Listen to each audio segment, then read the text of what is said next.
Okay, everyone. Lovely to see you all here today. We're so glad you could join us for the first of our PL sessions about Station Ideation, the Minecraft mission. My name is Laura Murphy and I work with the Design and Technology Teachers Association, or DataVic, which is a bit less of a mouthful, and we've been absolutely delighted to be working with the Department of Education and Training on this challenge, which you'll find out more about today, and also this PL.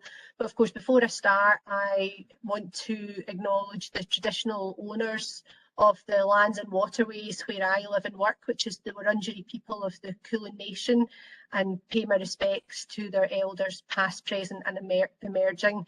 And one of the lovely things about sessions like this is that people are joining us from all over the place, so I hope you can join me in acknowledging the traditional owners where you are. So thank you. So I'll just give you a warning. Cameron has picked up on this already. If you're looking at the chat, get used to this accent, because there's the 4 people talking to you tonight. 3 of us are Scottish, so you can use me to try and kind of get your ears ready. I was going to put, I have tried putting on subtitles before when I've done things, but it's borne no relation to the words that actually come out my mouth. So hopefully you will follow us okay and will not be too Scottish. I have just come back from Scotland, so I reckon I'm probably sounding a bit more Scottish than I normally do. So apologies if you have no idea what I'm talking about. So Scottish accents don't work with no, with nothing, that type of stuff anyway, does it? Anything automated, you have to put on an Australian accent for it to understand you. So hopefully, Cameron, you'll be able to follow us anyway. But so this session this afternoon is to get you ready to get your class involved in this Minecraft mission, and we're really excited about it. I don't know how many of you maybe caught the launch that was on this afternoon. I think it was it 12:30 till 1:30? It was so exciting, and we'll if you didn't manage to get it, we'll share the video with you so you can show it to your classes. They're just uploading and finishing editing that. But this is a really, really exciting prospect to be part of, and we are obviously really excited because it's aligned to the Design and Technologies curriculum. So I just want to thank everybody who's involved in this for putting the time and resources into a Design and Technologies unit project like this. It's wonderful. So I'm going to hand over to Lauren Arkley from the Department of Education and Training, who is also Scottish. So she's going to sound very much like me. I'm going to stay on this while you're all going through.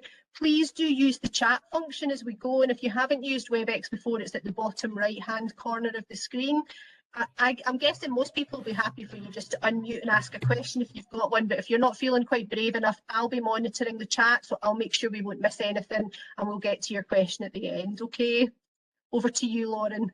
Thanks, Laura. Hi, everyone, and thanks for joining us. It's been quite an exciting day today. We've finally launched Station Ideation, a Minecraft mission, and this has been in the making for a number of years now due to COVID, because we've not been able to release it to the world.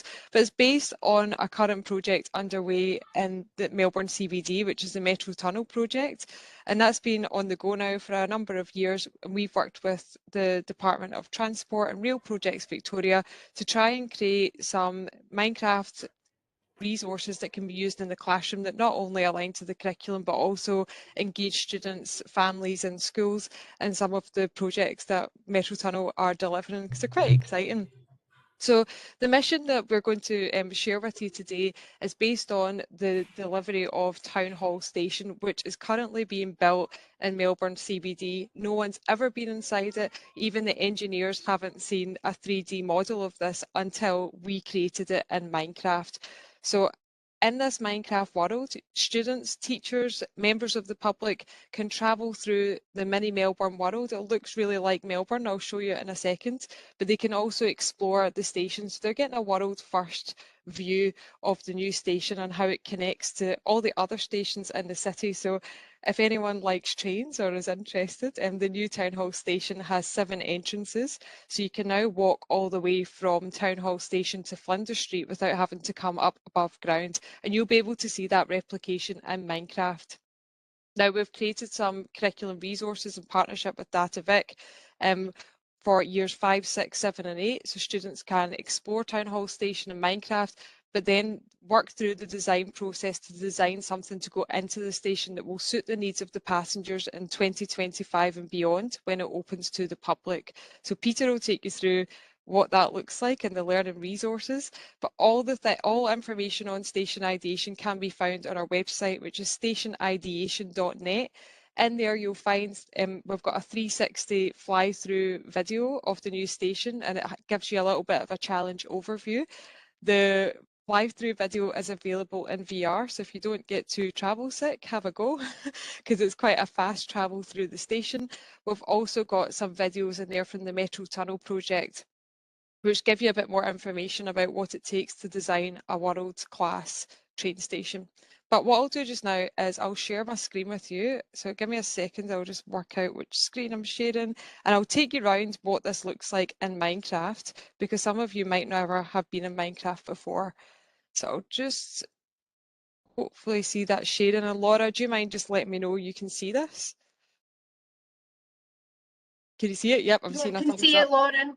Perfect. Okay, so this is, I've just landed inside the new Station Ideation world, and in here I'm greeted by our main character called Freddie. This is a station designer, and Freddie gives instructions to students throughout the game. So you don't need to have Minecraft experience, you don't need to know how to control all the different bits and pieces of Minecraft. That's down to your students. So students will interact with Freddie by clicking on Freddie, and Freddie will talk them through the messaging about how they're going to design to meet the needs of the future passengers. They'll then navigate around. This is Metro Tunnel HQ. They will notice, this is a good pointer, that the glass door at the end of Metro Tunnel HQ isn't open, and that's because they have to interact with both Freddies before they're allowed out onto the street. So that makes sure they engage with the activity and they know exactly what they've got to do. If you've got any students who struggle with literacy reading, they can click on this button here. It's Immersive Reader Tool. I'm not going to click on it right now because I know that Troy might mention it later on, but that will read the text aloud to them, and it will also separate into lines, making it easier to read. Okay, I can see now that the doors, oh, there we go. Sorry, I've not got my mouse today because I'm at a different desk, but now I'm outside in Melbourne, so I hope that you can see in a moment that it looks quite like Melbourne. So this I think is on Swanston Street. We'll see a tram there. We've got Town Hall, and students have to follow the yellow brick road almost to get to the entrance of Town Hall Station.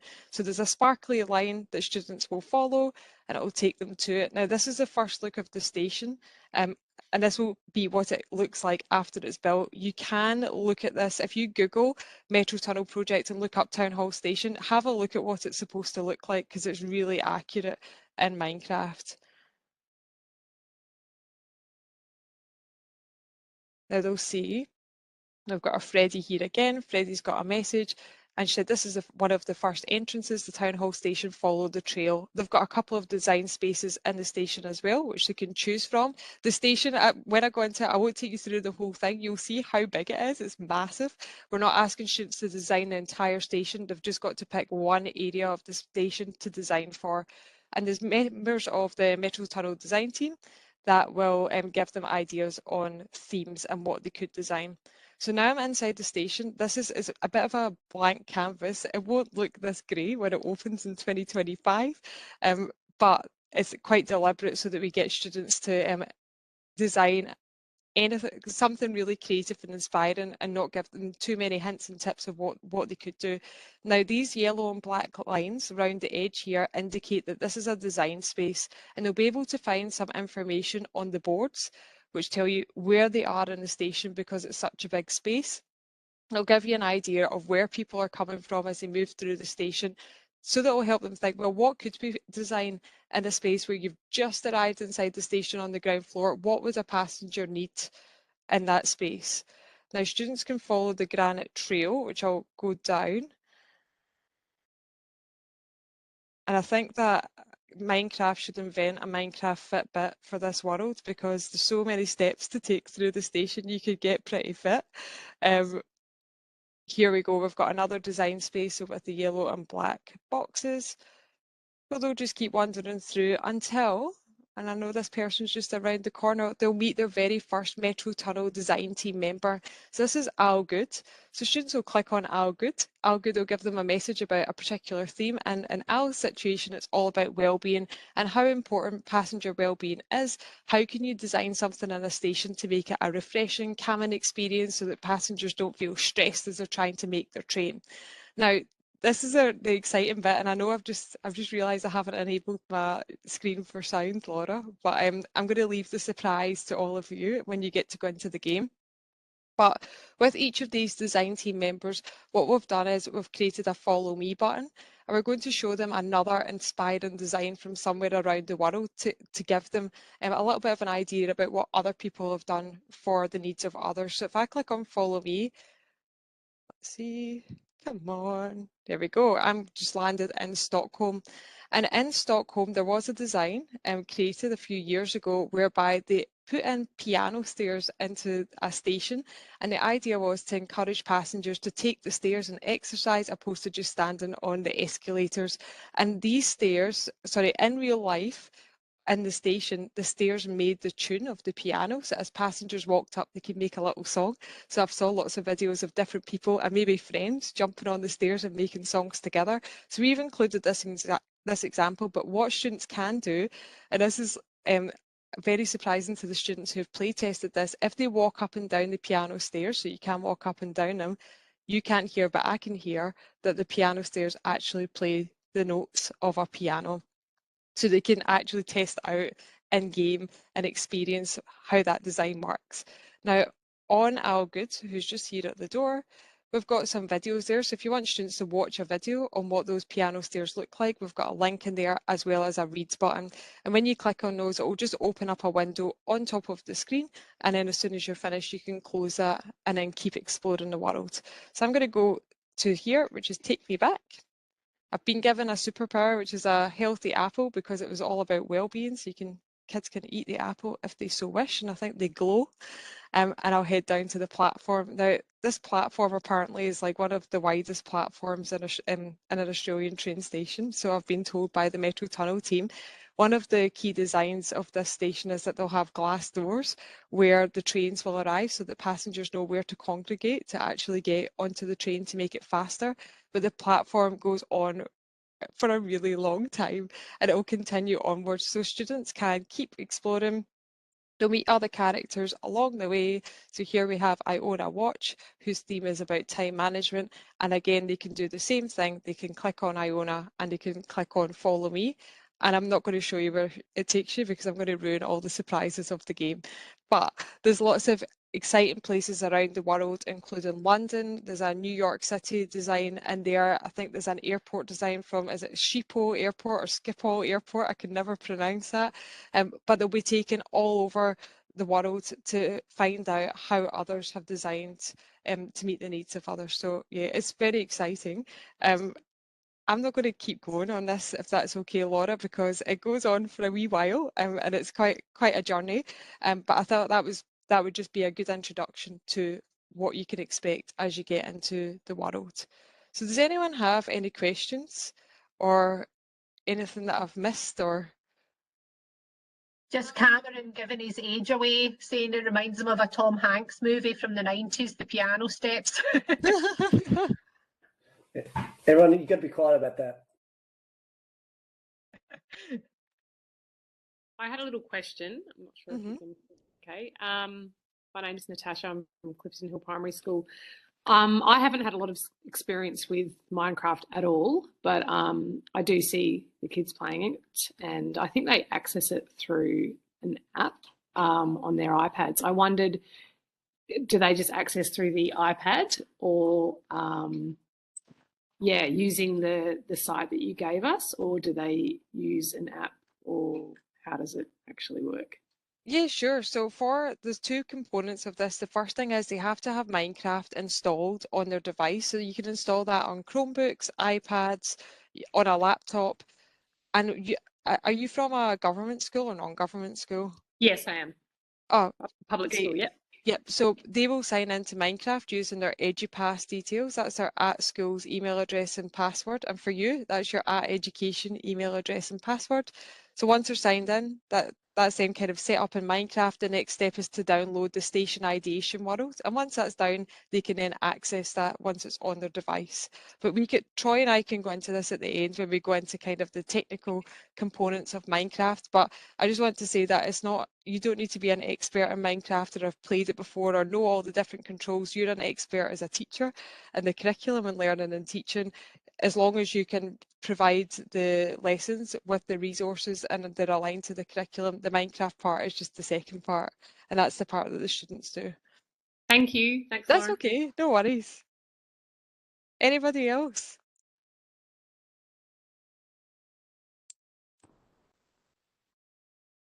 Joyce, have you got your hand up? Joyce, have you got a question?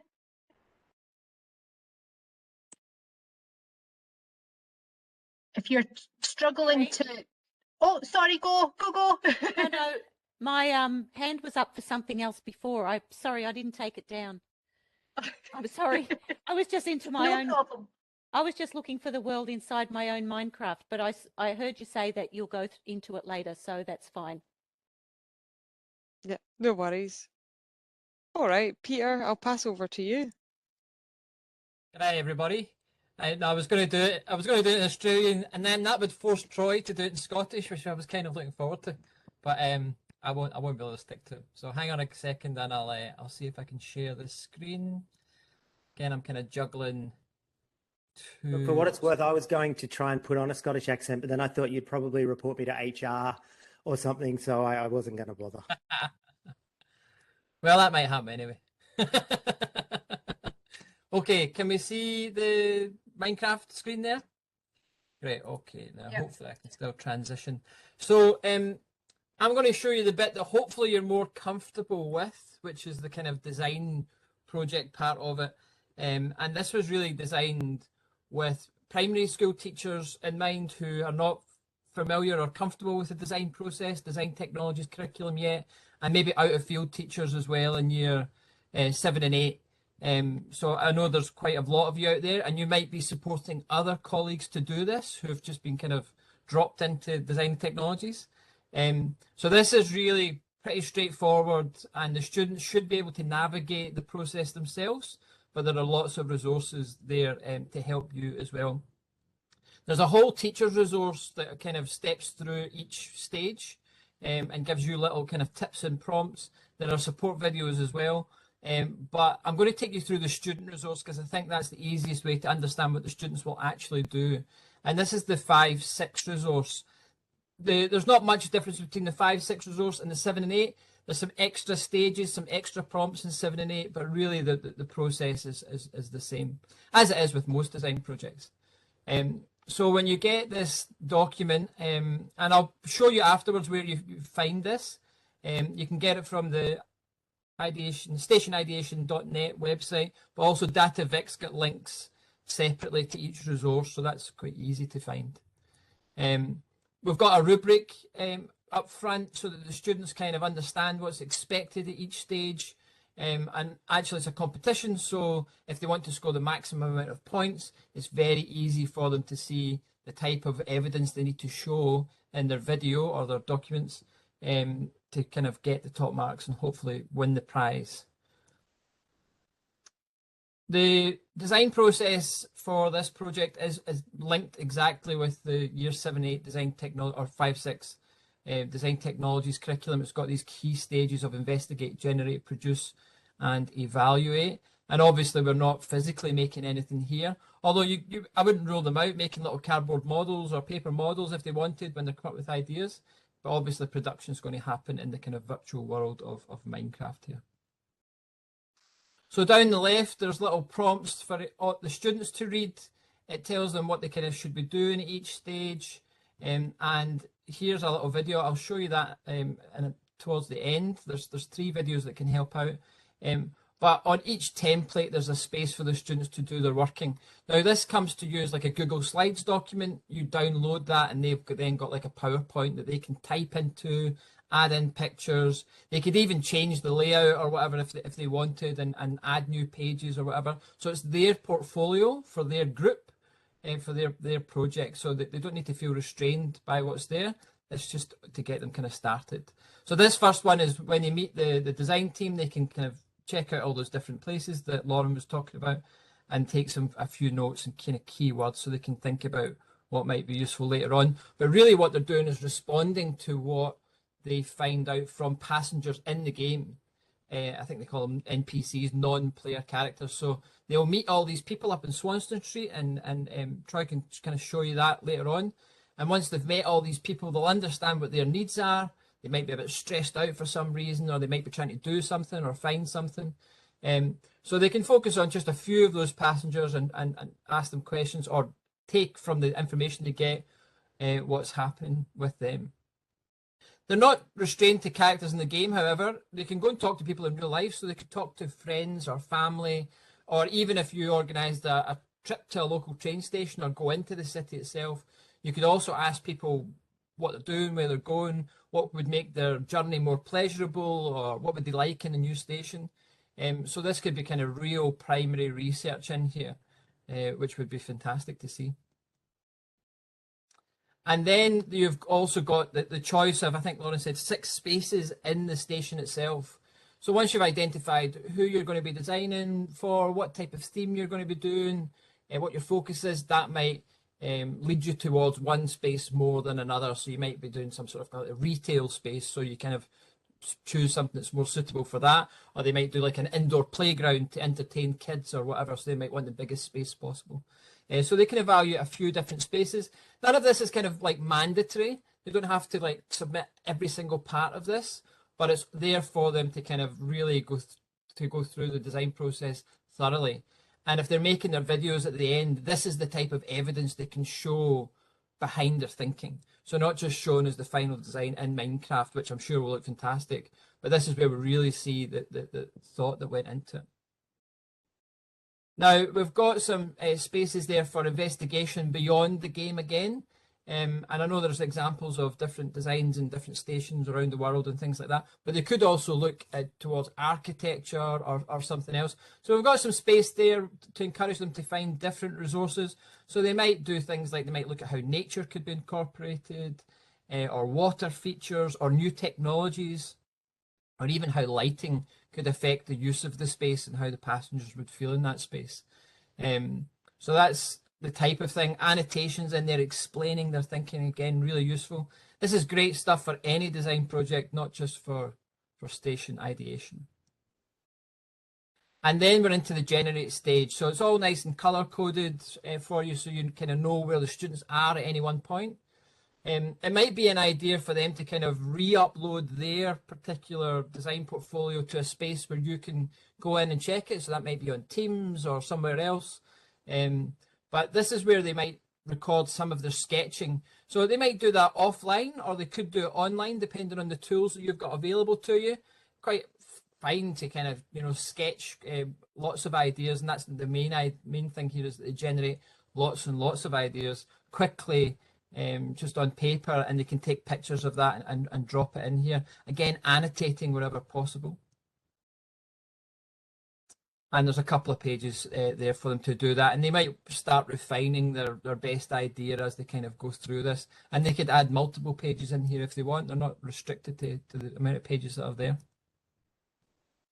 So you might see them kind of focusing on one idea, but kind of changing it more as they go along, or maybe even using tools to kind of make that drawing more accurate, more detailed, to really kind of fully explain their idea. So at this stage, we're kind of prompting them to get some feedback. And again, this could happen at almost any stage, getting the students to present their ideas to each other, getting feedback from their peers, even putting up posters in the corridors, that type of thing. Anything you wanted to do, but this is a space for them to kind of record positive comments, hopefully not negative comments, hopefully constructive comments, or interesting comments. Maybe people have suggested something that they didn't think about. So this is a really good space for them to do that. And it's important for them to realise that the design process doesn't have to be linear. It can be kind of circular and iterative, and they can go round and round again until they get the best possible solution. So we're into the kind of production side of it. Here they're going to list their final features and kind of evaluate them to see if they meet those needs that they identified earlier on. And of course, if they don't, they can go back and do more research or more sketching. Again, there's a video there to kind of help you there. I'll show you that at the end. And this is where they might do a really accurate drawing of their final design. So they might do like a kind of an architectural plan drawing or a bird's eye view or whatever terminology you currently use with them, side elevations, that type of thing. They might be using really accurate tools for that. Again, they could do this in CAD if they wanted. So it could be SketchUp or Tinkercad or anything that you currently use, or even a cardboard model. That would be great. And then they can go in and build in Minecraft. So they'll be in there for, I'm sure, a long time building things and taking them down and redesigning it. But they can add in a kind of screenshot of their final Minecraft build in here. And that's what we want to see in the video. We want to see the kind of screenshots or the videos showing us their final design. There's also an opportunity for them to do an evaluation at the end. And it doesn't have to be the final part here. Again, they can go back and fix it before they submit it. But this is where they can go through a kind of thorough evaluation, and they're not restricted to these prompts either. They could come up with even more criteria if they want. And they've got the rubric there again at the end, just to kind of, it's for your benefit as well, to kind of know where to prompt them. So if you come along and you see evidence that would only kind of get them 1 point, then there are things that you can kind of say to them to kind of move them along a bit or give them extra ideas about what they could do at each stage. So that's the document. I'm going to stop sharing that, and I'm going to try and share my screen again and show you those videos. So let's see if I can do that. Okay. So can we see the website? Yeah? No? Hang on. There we go. One more button. How's that? Great. So this is the Station Ideation website that Lauren was telling you about. And it's fantastic. It's really clean. There's lots of information there and videos and a great introduction to the whole project. And you'll find all of this stuff through the curriculum resources. So you'll download those documents. Here's the 5.6 one, and in the document you'll have an overview of everything, and there's the curriculum links for the design technologies. We also cover creative and critical thinking, not all the elements but some of them, and there's prompts for assessment and things like that. So in here you will see a link for Google Slides. I think it's page 3. So Google Slides, you can download those digital portfolios from there. Peter, can I just add to that? Sorry, with the Google Slides link in there, if you use Google Class Workspace for Education with your students, if you click on that link to Google Slides, it will automatically create a copy of the student portfolio, so it lands in your Google Drive, which you can then distribute to your students. The Microsoft PowerPoint, you have to open it in Google Slides and then just download it as a PowerPoint. You can also download it in PDF as well if you just want to print it out, although I wouldn't print it out in colour because there's a lot of colour in there. Yeah. Sorry, Peter. That's okay, that's good. If you click on that Google Slides, you'll get this kind of screen, and it might ask you to make a copy. And then it should open it up and it should be nice and straightforward for you. And then hopefully this works, my internet doesn't die. And then you can go to File, Download. That's one way of getting it, as the PowerPoint or directly. So DataVic have created this page on their resources. So this is open to all. I don't even think you need to be a member, Station Ideation. And this has got direct links to all of the things. So the teacher's resource, the digital portfolio, and here's the videos that I was talking about. So you can link directly to them here, or from the students can get them from the student resource. So the videos look something like this. So they're posted on Fuse just now. We're not going to bother about the sound because it's just me talking. Welcome to the design process. But you'll be able to see examples of each page. Often just the same type of thing that I've been showing you, but more directed to students, so and kind of language for them. And I think that's pretty much the main thing. I think we want the students to be driving. I'm going to stop sharing. We want the students to be driving this project as much as possible. We don't want to be leading every stage of it. So they're going to run the Minecraft thing. You'll just kind of let them go and they'll figure it out mostly. And we wanted the same with the design process. So hopefully it's all really slick, really straightforward. Lots of kind of help points along the way. So I think I see a hand up there. Is that a question from Kate? Hi there, how you going? Got my son too watching in the background, very interested. I signed my class up today to participate in the student station ideation, but unfortunately it didn't load. I think Vimeo must be blocked by the department at the moment. However, what I was keen to understand is, in that video, do you introduce the program to the students? Is that the starting point, so to speak? Sorry, I was on mute. Yes, but you don't have to watch the entire episode. On the Station Ideation website, there is a video on there. I think it's on page 3, and it says you can watch it in VR or watch the video. That's a video we showed today, which walks you through the challenge, and it's for students. Excellent. Specifically. Yeah. And then I was just going to add, we're at a regional school, so I may have some students that really haven't been into metropolitan Melbourne.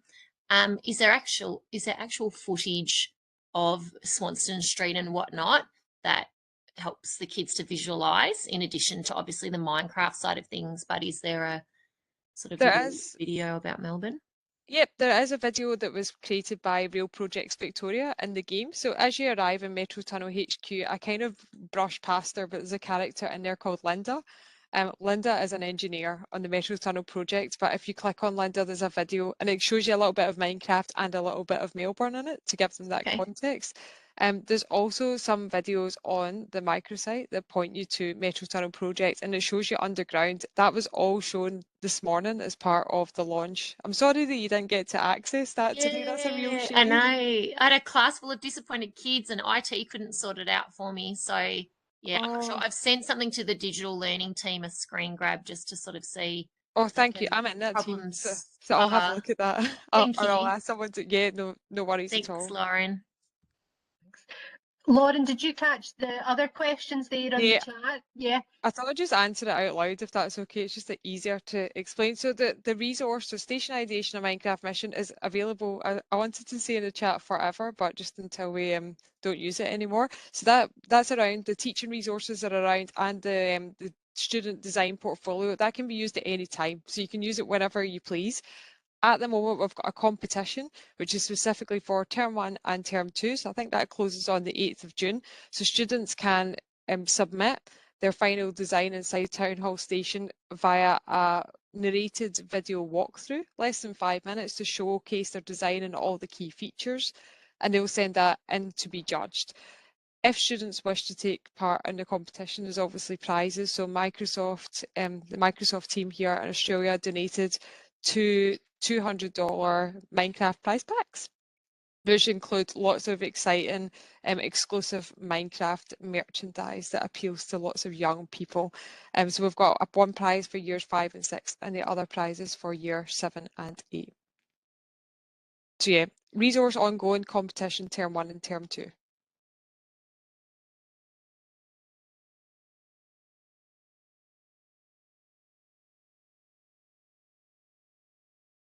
Peter, are you still presenting, or are you? Well, I'm good. And I'm not sure how much I can say, but the investment that you put into this first challenge, hopefully should be rewarded by future content. So Minecraft might be a thing that we, as an association and as a learning area, use more and more in the future. But it might have different focus. So the station one's the first big one. But the investment of your time should kind of be paid back to you ongoing. Is that okay, Lauren? Yeah, of course.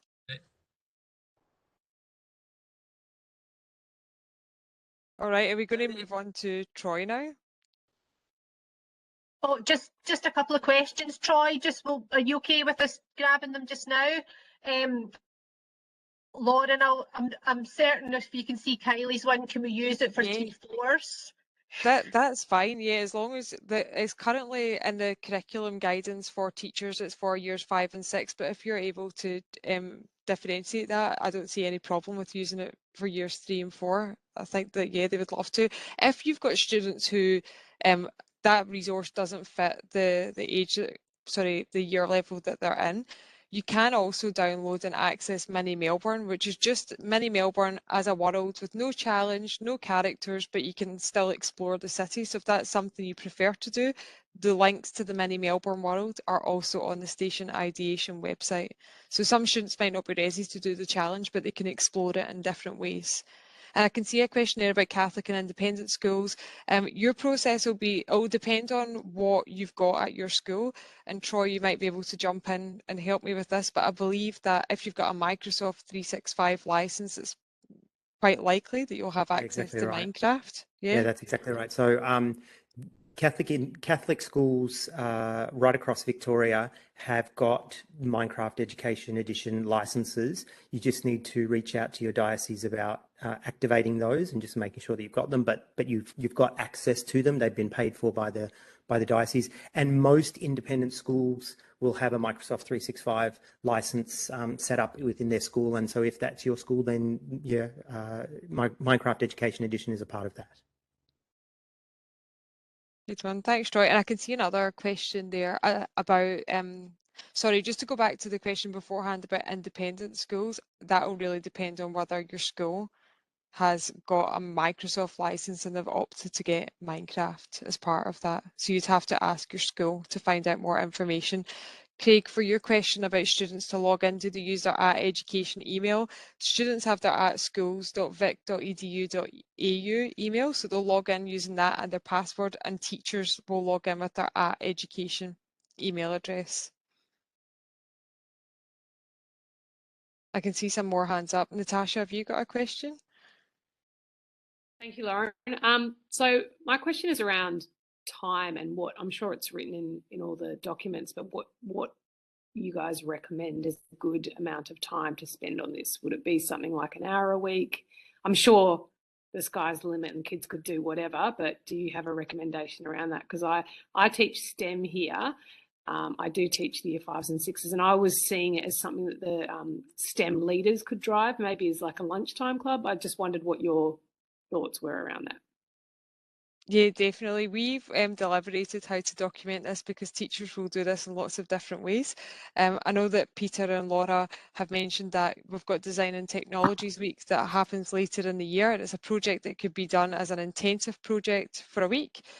You can schedule this and spread it out as much as you want. If you'd like to do an hour a week, you could do 2 hours a week. We have put timelines into the document and said that it would be around 5 weeks, so approximately 2 lessons per week, but you've got quite a lot of flexibility to make it work for your school and your setting. Obviously, if you want to take part in a competition, you would have to submit your entries before the 8th of June, but other than that, there's not really any sort of tight deadlines or timeframes. Thank you.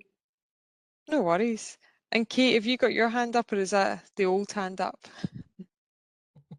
Whoops, old hand, sorry. That's okay. At Microsoft, we call that a legacy hand. Just a note from Joyce there, sorry folks.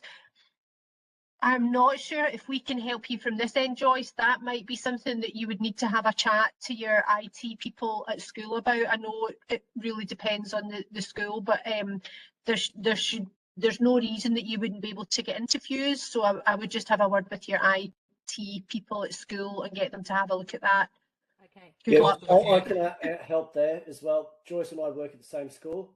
We're a Catholic secondary Thanks, school. Cam. So, Joyce, let me have a look at that, and I'll have a chat to you tomorrow. Thanks, Cam. Let's just keep Cameron, and if we've got technical questions, we'll send them to him, okay? Thanks, I Laura. can't answer everything.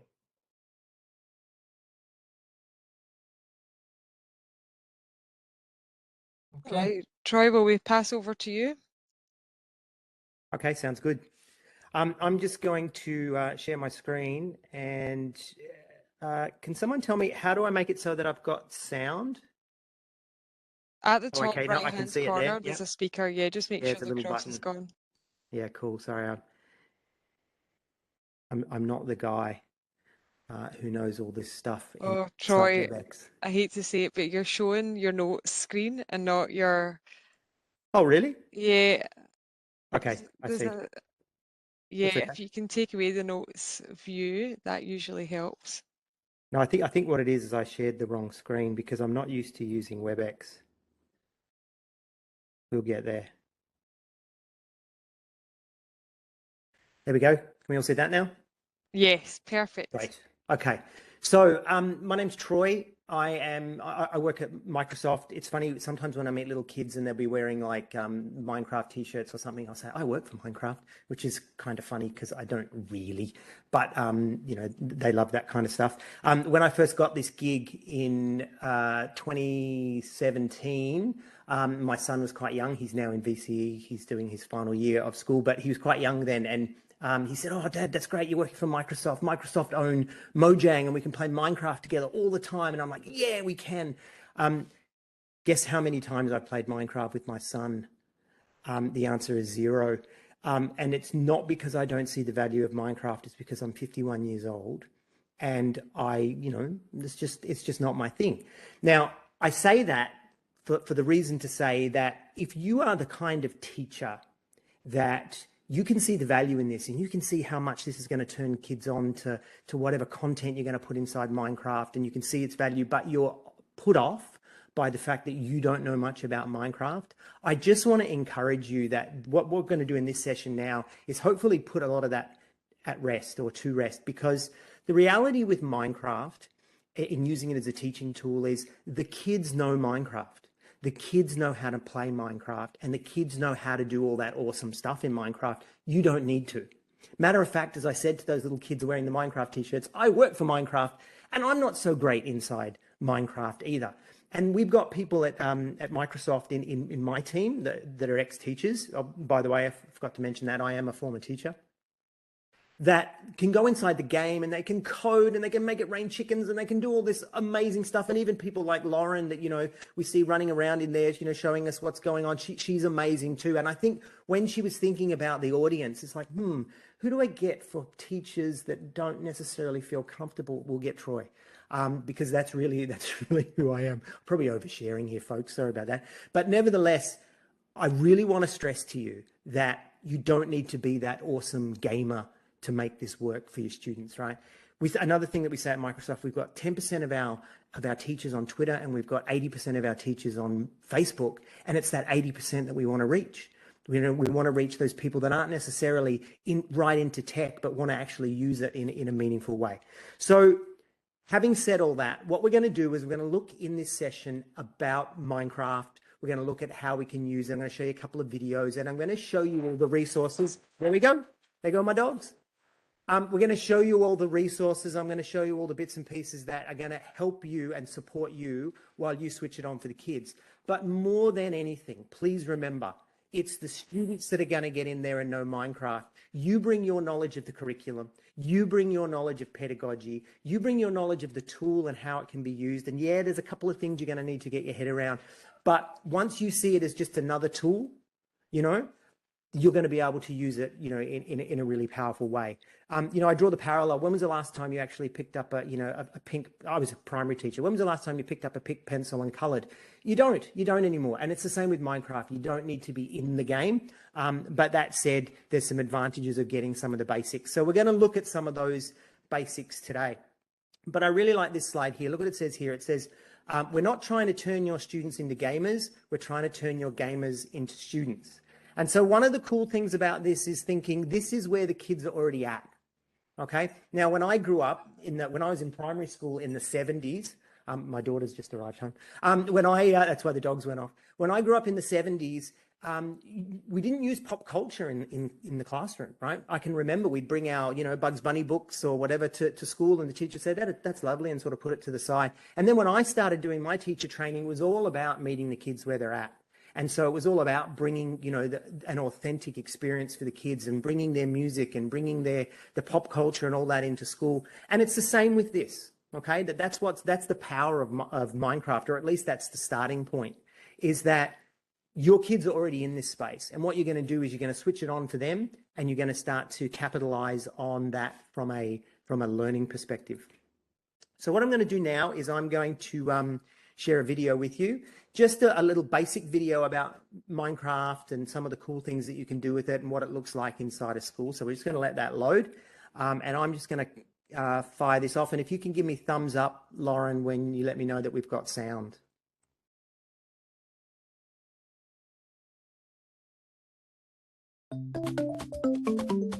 Minecraft is changing the way people learn already.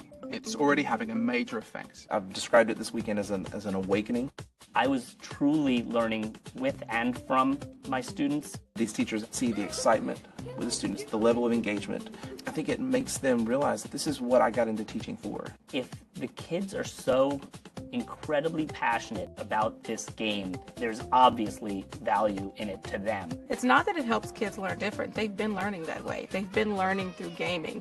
It helps us see the way that they learn different. And I think that is the biggest game changer. Minecraft is the one tool I found where the collaboration is incredible. There's a lot of potential where we have students and teachers can come into the same space and interact together. Hey, wait, is this part right here, this part right here? When we give them the license and just give them the challenge, we want you to do project X, Y, or Z. Teach us what you know about biomes. Show us a sustainable build. Show us what you know about volume.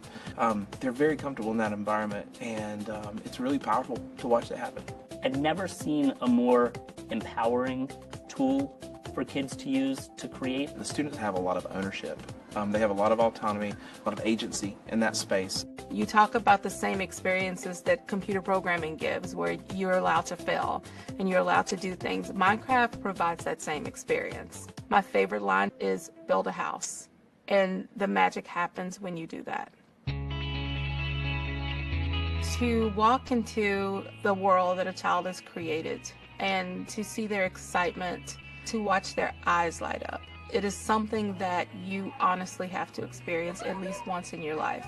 They are able to connect what they're doing, their actions in this seemingly play game environment, but they begin to make connections to their learning. And when they're doing that, you're only bounded by your imagination. The sky's really the limit.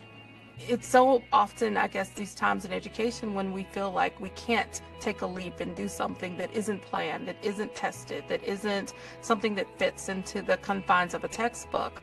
But when you look at kids loving learning and learning that we didn't define, nothing speaks louder than that. My feeling is let's tap into the way kids learn, let's embrace that and let's bring that into the classroom. And when we can do that, we've really, made something happen. The dynamic of the classroom has really changed. It's refreshing to see that kids want to be creative. Kids want to have this just clean, open slate to do whatever they can or want or dream. That doesn't happen in classrooms normally. But I think more and more Minecraft is going to be able to help people figure out a collaborative digital future that they would have never imagined otherwise.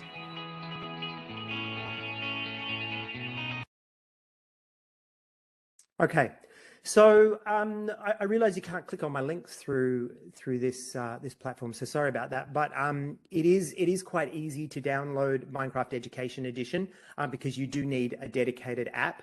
All right.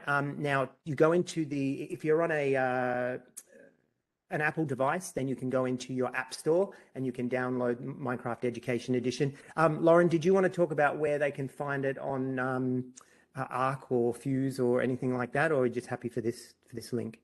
Yeah, no, that's fine. It is available on Arc, which is if you're from a government school, it's on the Department of Education's software hub, Arc, where you'll find the parent guides is in there as well if you want some guidance on how to explain Minecraft's use in your classroom. I have just added a link into the chat as well for the link that Troy's got on screen, but you can download Minecraft Education Edition straight from the Minecraft EE website. All you need to do is log in with your education email address and password. Brilliant, thank you. Okay, so when we think about, from a Microsoft perspective, when we're thinking about what makes Minecraft amazing, right? And it's these four main areas, right? Being student engagement, collaboration, creative exploration, and tangible learning outcomes. So I'm just going to go through these quickly because hopefully a lot of this is quite obvious to you. But the first thing is student engagement, and that's what I talked about before. About this is where the students are already. This is where they already are. This is where they exist. And so the idea of actually, you know, one of the videos you're going to watch in a minute was where the student says it's much easier to build it in Minecraft, or much more fun to build it in Minecraft than to write a paper about it, right? And so there's just something about Minecraft. It's still the world's best-selling video game of all time, right? And you know, if you're my age, that's more than Pac-Man, which is saying a lot. So it's a platform for learning. Educators can motivate and inspire their students and basically hit them exactly where they're at. The other thing is collaboration. Now, it's been a little while since I've been in the classroom. It's been a number of years, about 5, I think, since I've been in the classroom. But one of the things with collaboration, it was all the rage 5 years ago, was, you know, how do we teach kids to collaborate? And I just don't think that collaboration can be taught through explicit instruction. It's about creating opportunities for the students to collaborate. And that's what that's what Minecraft does absolutely brilliantly, right? They can certainly play together, but they can, you know, you put them into worlds and you know, put them into groups, etc., and you can set these tasks. And for them, it's the real world. You'll notice that when kids start blowing each other's stuff up and tearing it down, they're real tears that these kids will start to shed. So so be aware that it's very real to them. But when they work together in the space, it's quite awesome. The other thing is creative exploration. My son, when I first bought him Lego, back when I was young, all our Lego was stuck in a pillowcase, and there was ripped books, and there was just, you know, just bits and pieces, and we used to tip it out and play it like that, right? And you can do Minecraft like that as well, right? It's like Lego in a computer. You can tip it out and just build whatever you want. But the other way, what I did with my son was I actually kept, and this is me just showing, you know, how I don't know, anally retentive I am, but everything was in bags and everything had instructions, and we kept it, and he would follow those instructions and build things piece by piece. You can do that in Minecraft as well. So while it says on here there are no step-by-step instructions, you can build those, right? So Minecraft can be open, sort of inquiry-based creative exploration, or you can use it in a very explicit direct instruction kind of way as well. But the fact that it is an open canvas means that students can take it in their sort of self-directed ways, and that's really, really cool. The other thing is linking it to tangible learning outcomes. When I was running Minecraft workshops, I used to put this little survey in at the beginning, and there was a trick question, and it was when you turn on Minecraft, kids are guaranteed to be learning true or false. And the amount of teachers that hit true, and I guess in one sense, yes, you know, people are always learning, but the point I really wanted to make was you have to tie this to outcomes. You have to tie this to directions that you're setting within the curriculum. And that's what I really loved about all that stuff that was just presented to us in terms of resources that are already built for you. Because again, I am a genuine teacher, and I know how it is. You know, imagine if someone just threw Minecraft over the fence and said, go ahead and use that. But I love the fact that the department and SPP have put together these resources for you to tie this all back to the curriculum, and that's really important. So don't forget, it's got to be a teaching tool, not just a club, not just a reward, not just a, you know, golden time on Fridays or whatever you want to call it. I say golden time because once upon a time I was in the school, and the principal said, can't call it free time, so we called it golden time. But yeah, it can't be that. It's got to be tied to the curriculum. Now, this is what I was talking to you about before, right? Do I need to be proficient with Minecraft to use it in my class? Hopefully you know the answer to this already, but I'm going to share this with you, this video, because it shows a nice little class, and it shows this teacher who basically is saying to you, it's all about the kids. And even in that last video that we saw, did you notice that the teachers were all running around behind the kids and looking over their shoulders? The kids are in charge. The kids are setting the direction in terms of what they're doing inside the game. You don't need to be proficient. But nevertheless, let's watch this video now.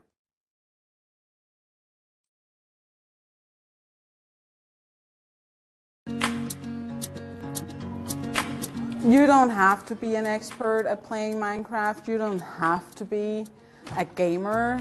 A year ago, I didn't know how to place a block in Minecraft. I'm still not good.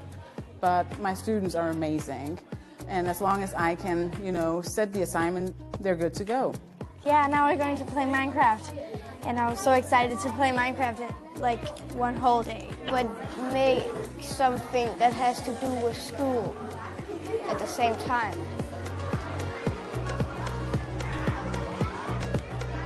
For years and years, I've heard my students talking about the game they've been playing. I was first introduced to Minecraft last year, and I got over the fact that, you know, it doesn't matter that I'm not an expert at building, and I'm not a gamer. And once I learned that and I acknowledged that, I just got started. And, you know, haven't looked back since. I mean, they love it. They love that they can teach me stuff for once. Yeah, I know a lot more than her. When she started, she wasn't that good at Minecraft, so she's already learned a lot. She has a lot to learn, like a lot. For educators, it's always super hard to let go of control. The fact is, though, that that's when our students thrive, and they love when we let go of control and when we meet them where they are. I really see there's a lot of communication, there's a lot of collaboration, there's a lot of critical thinking going on while they build in Minecraft. I think it's easier to like build it and understand it than like write it on a paper and understand it. When you want to get started with Minecraft in education, I would go to the Minecraft Education Edition website. There are a ton of resources, worlds, tutorials, mentors you can ask for help. There are like lesson plans you can just grab and do in your classroom.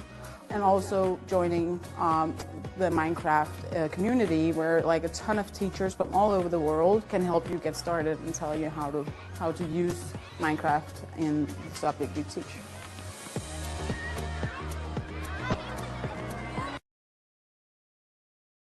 All right, cool. So what I'm going to do now is I'm actually going to stop sharing, and then I'm going to reshare without sound, because I'm going to log into Minecraft, and I'm sure you guys don't want to sit there and hear that music, the Minecraft music played to you over and over. So just give me a minute to do this. Can you guys see my screen again? Yep, cool. Okay.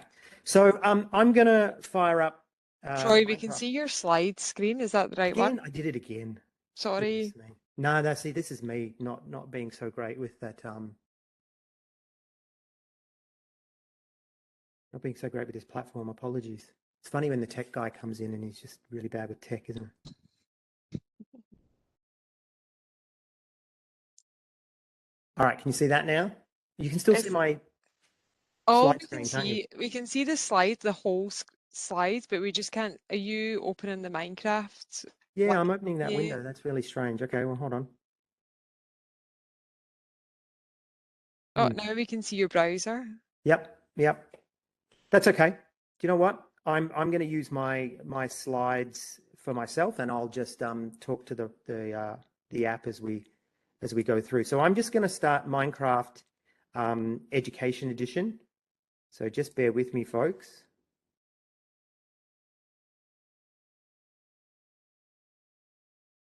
I don't know how much this is going to slow down, but we'll see.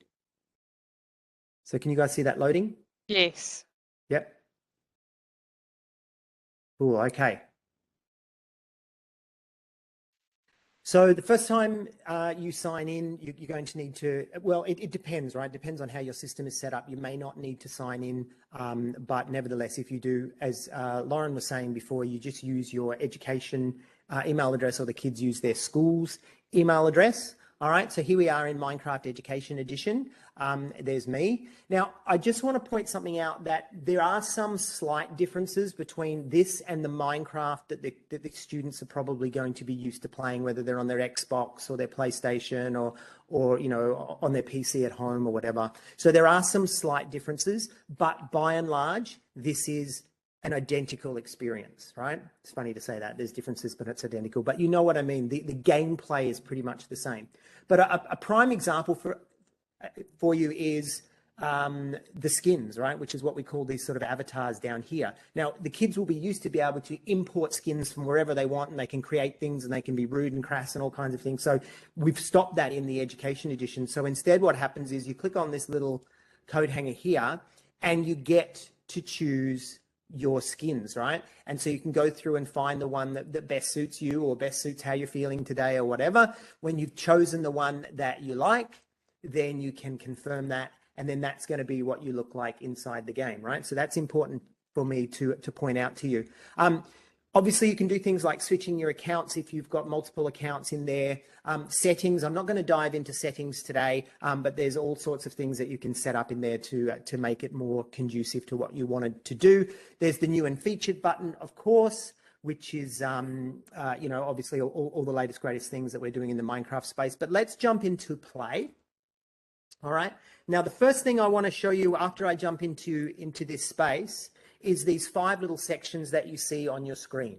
The first thing is view my worlds, right? So these are worlds that I have already started playing and that I have saved, right? So that's basically my worlds. But over here in view library, this is where you get to pull in all the stuff that we've got online for you, right? So you've got things like subject kits, for example. So you've got lessons and worlds that are connected to science. Look, it's American, see, it's math, not maths. Computer science, equity and inclusion, that's my favorite space. History and culture, social and emotional learning. There's a whole heap of stuff. Now, it is a little bit American-ish. You know, like once upon a time, they used to actually call it, instead of calling it literacy, they used to actually call it language arts or something like this, but they've tried to make it a little bit more global.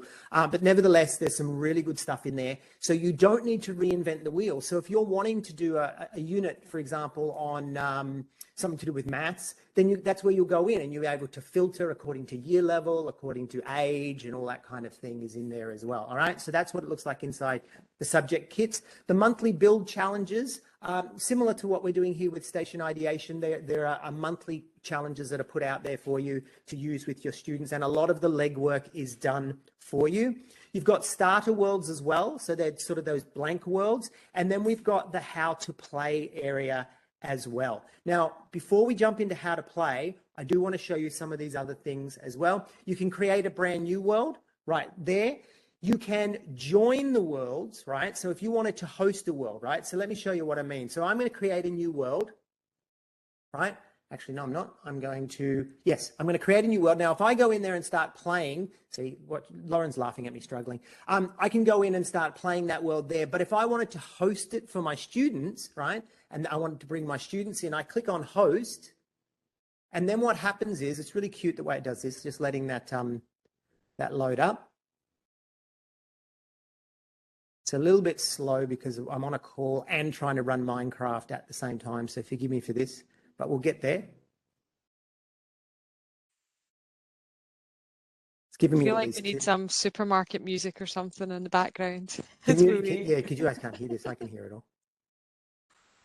Troy, just while it's loading, we've had a couple of requests for your presentation. Is that something you're able to share? 100%. Yes, definitely. I'll get that to Lauren, and that way you can click on the links and bits and pieces. Fantastic, brilliant. And we'll make sure that gets out to everybody. Thanks, Troy. Yeah, no worries. Yeah, sorry, this is a little bit slow. Here we go. No. Apologies. Oh, there we go. Okay, cool. So what happens is here now I'm actually hosting a world, all right? But can you see this here? I just hit my escape button. There's my join code, right? So I could share that to my students. And let's jump out of this game.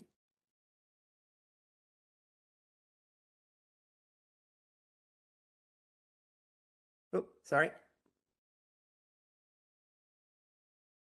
Troy, I've actually got Minecraft open at the moment. Do you want me to see if it works? Oh, no, it's okay, man. It's cool. Yeah, I appreciate that.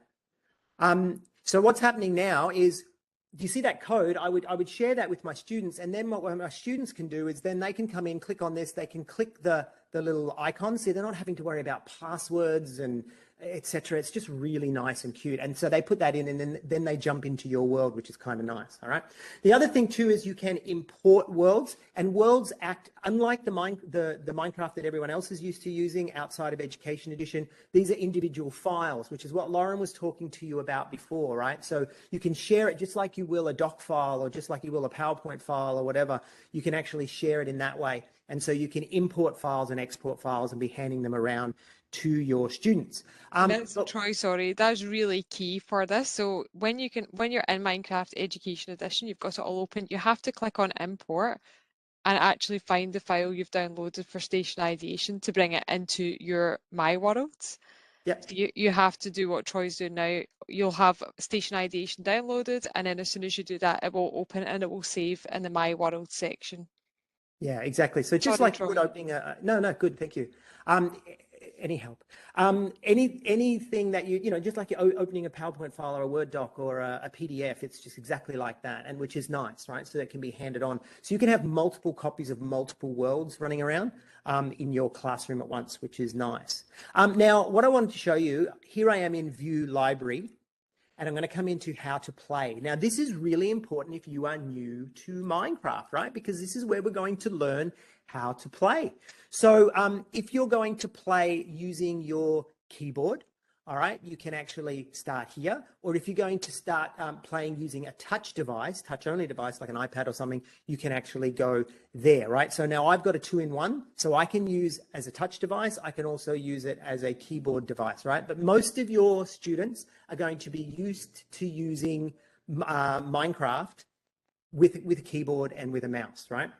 Now, I really want to stress that, yes, you can use a trackpad, but for the kids to have their best experience, you need to make mice available to them if they're on a PC, right? If they're on an iPad, it's a different experience. If they're on a touch device, it's a different experience. But if they're in front of their devices, they're going to be used to playing with a mouse. So make sure that you make mice available to them. Now, there's these 6 different worlds teaching you how to do things. All right. I'm going to jump in. I want to show you the one here inside movement, which is quite, as you would imagine, quite simple. Oh, sorry, this is in front of my. There we go. I have to move that out of the way. And so basically, this is going to teach you how to move around inside Minecraft, right? All the simple sort of backwards and forwards, you know, left and right, etc. So let's just let that load. Also in my slides, I've got the Minecraft controls for you.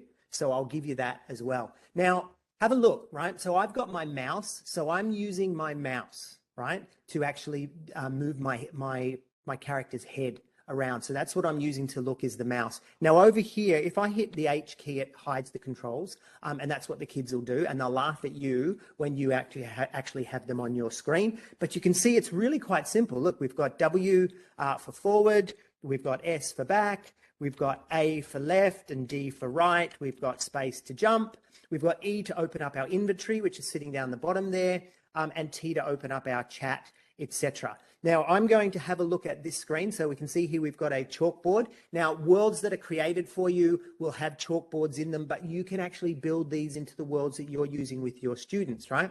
And there it is. It's telling me, you know, just basic instructions, but it's telling me to point my cursor at the golden blocks. In other words, this is just really simple for you and I on how to basically, so I just have to look at these golden blocks, right? And as soon as I do, trust me, if your students knew that you were doing this, they would be laughing at you, right? How simple this is. All right, but it's just taking me through. Turn around for the one behind you. Oh, thank you very much. All right, and turn around to enter the park. So now that I have done that, the doors will open and I can go in, right? So I'm actually walking around inside the Minecraft world. I'm going to try and walk a little bit slower for you so you guys can see. But it's just, I'm just using the W key and my mouse, and I'm walking around. Now, it's saying that I could use A and D left and right, but instead what I'm going to do is I'm just going to use my my mouse instead, because trust me, it's much better. So it's telling me to go up to the fountain, and it's saying use your mouse to turn around corners. Yeah, that's right. I already knew that, didn't I? All right. So I'm not going to waste too much of your time with this, but this is where you begin as a teacher, right? Because you do need to know some of these basic commands and basic tools, and so you can just go through in your own way, in your own time, and it'll teach you how to move and how to move around inside the Minecraft world. And have a look at some of these other worlds that we've got, some of these how to play worlds. how to place and break things, okay? How to interact with inside the Minecraft world, so like flipping switches, etc., talking to non-playing characters, how to use the camera and portfolio, all about chalkboards and all about those non-playing characters or NPCs, right? But I want to show you how to use the camera and portfolio one in here. But again, you don't need to get your head around this and remember this, because you're going to go in and play these tutorials and learn for yourself. But I do want to show you, because they are kind of cool, the stuff that you can do with this. And I know that using the portfolio and using the camera is a big part of the ideation stuff. So look what it says right down the bottom here. It says approach and right click the camera to take a selfie, right? So I'm going to walk up and then I'm going to put my little cursor across there, and then I'm going to right click. Look at this. There it goes. It took a photo of me, right? And then continue to the next area. So let's go to the next area, which is where? Over here. I did do this before I came in, Lauren. I promise I did this so I knew what I was doing. And here's my non-playing character, right? So I right click my non-playing character. No, I don't. Go forward a bit more. A little bit more. There you go. Glad you're here. Okay. Yeah. So click on the character and look what it's done, right? She's actually talking to me. Once you're done taking pictures, press the I'm done button below, etc., all this. Okay, great. Now, what if this is what Lauren was talking about before. What if your students are challenged by text in some way? Well, we've got the immersive reader button. And what the immersive reader does is it's going to make this text more accessible to the students that are challenged by text, which is kind of cool. So I'm just going to jump out of those tips. Now, what we can do inside Immersive Reader is we can, and how are we going for time? We're all right, aren't we? We can change our text preferences. So inside the text, right, there's that original text that we saw that was said by the non-playing character. We can scroll down to it. But I'm going to increase and decrease my text size. So maybe I've got some sort of visual impairment, etc. I'm going to increase and decrease the spacing, okay, which means that I can separate the lines, the words, and the characters. I can change my font. I can change my theme and change my color. And if there's any source formatting like bold, italic, underline, that can also be removed if I wanted to. Now, what happens then is when I click on a word that I'm struggling with, I can actually have that word read to me. Now, remember, we turned sound off, so you're going to have to trust me. Nice little accent coming through. Don't think it's Scottish. It's going to come through and it's going to read that word to me. But I can also have the entire text read to me. Now, I'm not sure if you guys could hear that through my mic, but nevertheless, it's reading to me and it's reading the text. Now, I can also syllabify, break down those multisyllabic words. I can also highlight my nouns, my verbs, my adjectives, my adverbs. I can change the colors of those as well. And I can also show labels if I'm completely locked out of color differentiation. I've also got line focus, so I can decrease the distractions even further. I've got a picture dictionary as well. The picture dictionary is kind of nice because when I click on a word, if there is a picture prompt, there you go, it's actually going to give me picture prompts, which is nice. And it's got some really nice little Minecraft ones in there as well. And I can also translate into multiple languages, and some of those languages are spoken as well. Trust me, I'm feeling much more confident in this space. Very, very good. All right, so I'm done. And off I go into the next area. All right, so where is the next area? Through here. Okay, and I've got another NPC. All right, now what's happened there is, again, as Lauren's going to attest, I wasn't close enough to my NPC. So when I go close enough to my NPC, it's going to activate them. But you know what? They're just going to tell me all about the portfolio. So I'm just going to, walk back a little bit. And I'm going to right click, which is going to activate my inventory. And down the bottom there, you can see I've got my portfolio. And so what the portfolio has done is it's starting to collect all my photographs that I've taken, right? But I can also scribe in there, I can put text in there and write things, etc. And then that can be exported as a PDF or out into OneNote and these other tools as well. So students can, you can stand over their shoulder and be looking at what they're doing, but they can also create and document their assignments and document their learning, make their learning visible, as we say, in there as well. All right. So that's that. And that's what that looks like. That's the portfolio and also the camera, which is going to be a big part of what you're doing. Really good to get your head around that. As I said before, and now I'm going to try and share my screen again. Hopefully this is going to work this time. Lauren, can you let me know? Can you guys see the slides? Yeah. Normal slides or just me? Normal slides. Okay, so you're not seeing you're not seeing presenter mode anymore? No. Okay, fantastic.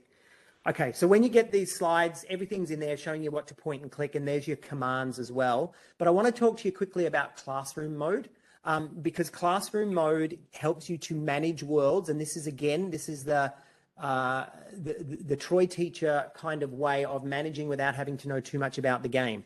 All right, so there is a link there on that screen to actually access where to download, and then there's a nice little tutorial there about how to use classroom mode. But it's great the students can use this as well, by the way, but it's great for managing your class without having to be in game. So what it looks like is this. So you can see on here, I've got a student that I'm seeing. So I've got the picture of the world. So here I am. I could go inside the Minecraft world and be on this at the same time, but I'm looking at what my students are doing and where they are on the map. I've also got a player roster, so I can be grabbing that, I can be knowing where that student is, and I've also got the ability to chat with them, etc. I've got some commands over here. So the ability to actually do things without having to know all the // commands within Minecraft, which the kids will teach you anyway, but you can do things like pause the game, you can turn the chat on and off, you can turn the weather on and off. It's quite funny watching people freak out when it starts to rain in Minecraft because it's not really raining. And yet people get all freaked out when it rains. It's like, running around. You can turn on the monsters, turn them on and off. You can turn on and off the ability to destroy things, destructive items, etc. You can also turn health on and off, which means that kids don't have to run around worrying about energy levels and eating and stuff. And, because these may be really quite important to some of the lessons that you're learning, but others not so much. Even the ability to build things or to craft and to kill each other. Right. And so, some teachers have said to me, why would you want to kill each other? Because I might be a year 9 teacher running a unit on the Hunger Games. And that's actually something that we want them to have. So things like the energy levels and the ability to kill each other, etc., is all, it's all there as part of that world. But you can turn them off if you don't want to expose your students to that kind of thing. But what that means is I can control the world that the kids are in just with these nice little buttons, right? So it's really quite cool the way that you can do that. Now, the other thing I was talking about before is the ability to have the roster. Now, we've got Neil M over here. Now, Neil maybe is running off because he's being naughty, or maybe he's just a great kid, but he's got himself a bit lost. So I can actually go in, I can click on the player roster here and have all my students listed down here, and it'll take me to exactly where Neil is.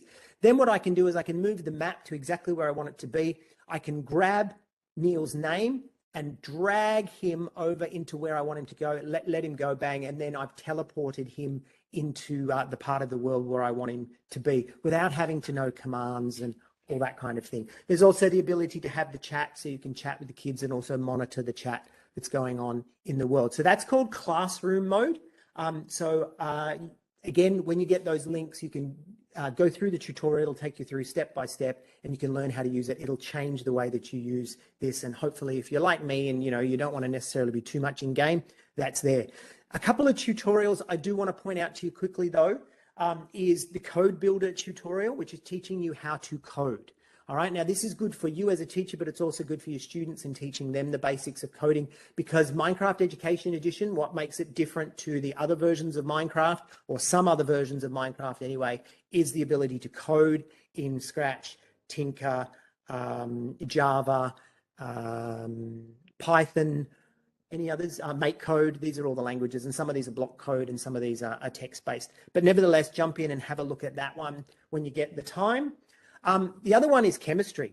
I remember I went to a school once years ago and they said, oh yeah, Minecraft's good, but it's not like you can teach chemistry in Minecraft. And I was like, well, funny enough, Have a look at this. One thing that you can teach brilliantly in Minecraft is chemistry. So if you're, and you know, doing of science, right? And this is key. We've got to make sure that the kids are able to do the science and not just hear about it.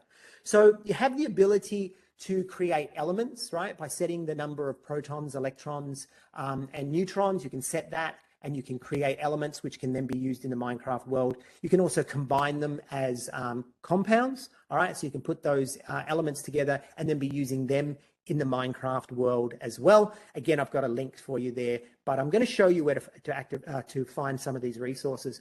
But what I really like about this is some of the different crafting tables that you can build your elements, okay, inside Minecraft. You can build your compounds, as I said, but you can also, you've got a lab table, so you can design your own experiments, and you can actually put things together and watch the chain reactions and this kind of stuff. So instead of poisoning the little darlings with mercury, they can actually be using mercury in the Minecraft world, which is kind of nice.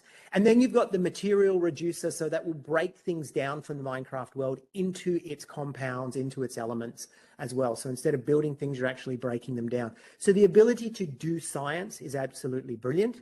And of course, it wouldn't be Minecraft without a tutorial for you. So there's a tutorial that you can go in there and learn how to do this. And then when you open up a lot of those science experiments, science lessons that we looked at before when we were looking at the different kinds of lessons, then you're going to be an absolute gun. You're going to be brilliant at this. Now, we talked before about the immersive reader. I was able to demo that for you, so I will skip over that. But what I'm going to do now is I want to introduce you to the Minecraft Education Edition website, which is found at education.minecraft.net. That's education.minecraft.net. And this is, I'm just going to, excuse me, I'm just going to shut that down so I can have a look here. And again, you'll get these screens, these slides, which will take you through some of this. But when you're inside here, we talked before about, so I just need to move that over here. So this is the quick start. So this is where you go to download and all that kind of stuff, right? So if you forget about that link, so you can go to education.minecraft.net, click on quick start, and that's where you can download. But see over here, Teach with Minecraft. Look at this, all right? So this is where you've got the trainings. This is where you've got the lessons. This is where you can connect with the community. I do want to encourage you to come up here to the sign in, create an account. You can use your existing, my dogs are going nuts. Of course they are. You can sign in here. You can use your DET EduPass credentials to sign in. And then you've got access to saving worlds, taking notes, accessing the mentor community, etc. So do that. But when you come over here to get trained, this is the resources for training, okay? And so there's some basic ones, right? Like the learning to play stuff, the intermediate, how to apply it in the classroom, and then the apply and enrich. But when I click here on start courses, it's going to take you into our educator center. Look at this, it's 11 hours worth of PD. By the way, keep a record of this because it meets the AITSL standard, so it will count as your VIT required PD hours, so keep that in mind. But you come down here, and as I said, there's 11 hours worth of PD, and it breaks it down into these stages. So beginner section, learning to play, you can skip over that if you don't need it, but then how to use it in the classroom, how to apply and enrich, etc. So that's all in there for you, really worth exploring as far as getting trained.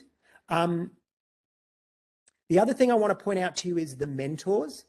Okay, so the mentor program, what we've done at Minecraft is we invite you as teachers to come along and be Minecraft mentors, but there are people that are further down the road than you, right? So you can reach out to them. Again, you don't need to reinvent the wheel. You don't need to start from scratch. There's some really good people on there to help you. So the other one I guess I wanted to share with you is that if you go to education.minecraft.net/Australia, we have an Australian landing page, and it's connections to the Australian curriculum, which we know is very similar in a lot of ways to the Vic Curric. So you can actually go in there and find the resources that are going to help you to integrate it into the curriculum etc. The other thing I guess I wanted to share with you is that on ARC, we have some really cool Minecraft stuff coming up. Scroll down, have a look. You can see here there's Minecraft Education Edition and Code Connection. There's a whole heap of resources in there that you can access. Some of them are on demand, some of them are live events. So that's on the department's ARC website. If you do a search for Minecraft, there's a whole heap of workshops in there for you as well. And that is that from me. I'm going to stop there. Please look me up on social media. I'm on Facebook, I'm on Twitter, and I'm on LinkedIn if you want to connect with me. But that's all I'm going to do. Thank you very much, folks. I'm definitely playing Minecraft tonight with my 11-year-old. I'm completely hooked. Very good. Yeah, look, I really, as I said to you folks, I really wanted to bring it from the point of view of, hey, you don't want to play Minecraft, we want to use it as a teaching tool. There's so much you can do with it. And I don't say this because I'm branded. I mean this. I so believe in this tool for teaching and learning. I so believe in it because it is awesome. Absolutely. We ran a program last year that looked at barriers to STEM education for kids. What were the barriers and what we could do to try and break them down? And we had a great presentation. I can share it with you all. Dr. Matt Harrison at Melbourne Uni has done a lot of work on gaming as a really valuable teaching and learning tool for students with diverse learning needs, and it blew me away when I listened to it. And when you were talking, Troy, I think there were so many links with it, and in particular having these things like the reader, just absolutely amazing. Folks, we've got 3 minutes left, so we won't have to go anywhere if anyone wants to chat, but just thanks so much for participating. It was really great to see the chat, lots of comments and questions. It's lovely when people are actively involved in these things since we're not actually physically together. Cameron, I'm going to be in touch with you because it sounds like you're doing amazing stuff with Minecraft stuff, so you'll probably get an invite from me to come and present at a conference at some point soon, so so watch out. I will send the recording and the different links, we talked about. We'll get that out to you as quickly as we can. And as we said earlier, we will organise another kind of catch up. And what we might do is you'll probably be started on your journey doing station ideation. We might do a bit of a questionnaire about if there's anything that you feel you need a little bit of help, extra help or support with, and then we can focus on that if we have another catch up in a little while. But thank you so much for participating. It's really excited. I'm so excited about being involved in this, and I cannot wait to see when we start getting the designs in. It's going to be amazing. But thank you, Lauren and Peter and Troy, for your time this afternoon. I really enjoyed it, and I hope the rest of you did. And you've got my contact details from where I sent you the link. If there's anything that you didn't get to ask today but would love some more information on, please don't hesitate to give us a shout, and I'll be able to find out the information for you. Okay. Thanks so much, everyone.